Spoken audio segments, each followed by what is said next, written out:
जय श्री कृष्ण। आज मैं भगवत गीता के दूसरे अध्याय सांख्य योग का विस्तार से वर्णन करूंगी। यह अध्याय श्री कृष्ण और अर्जुन के संवाद का सबसे महत्वपूर्ण हिस्सा है। यहीं से गीता का वास्तविक उपदेश आरंभ होता है। आत्मा, धर्म, कर्म और योग की गहराइयों को श्री कृष्ण यहाँ समझाते हैं। अर्जुन की स्थिति।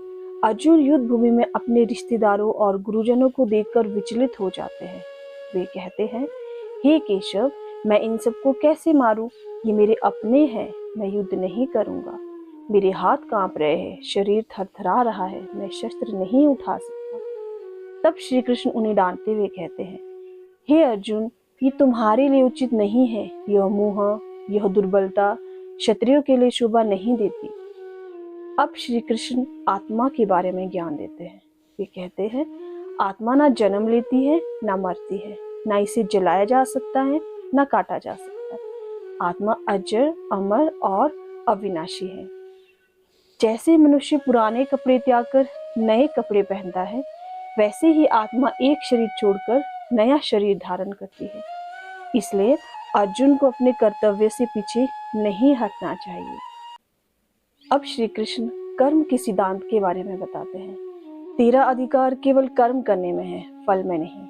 इसका अर्थ है कि हमें अपने कर्तव्य का पालन निष्ठा से करना चाहिए, बिना फल की चिंता किए। यही है कर्म योग। कर्म करो पर आसक्ति मत रखो। अब श्री कृष्ण स्थिति प्रज्ञ व्यक्ति के लक्षण बताते हैं।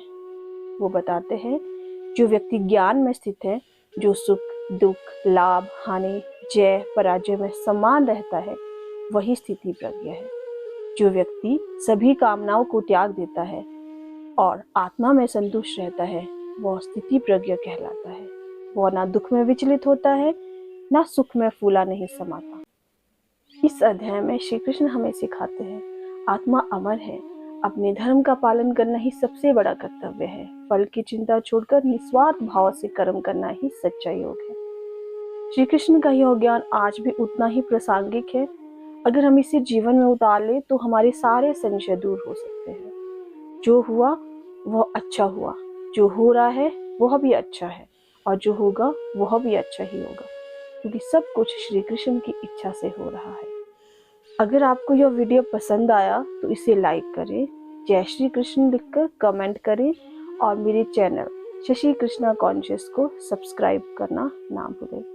मिलते हैं अगले अध्याय 3 में। जय श्री कृष्ण।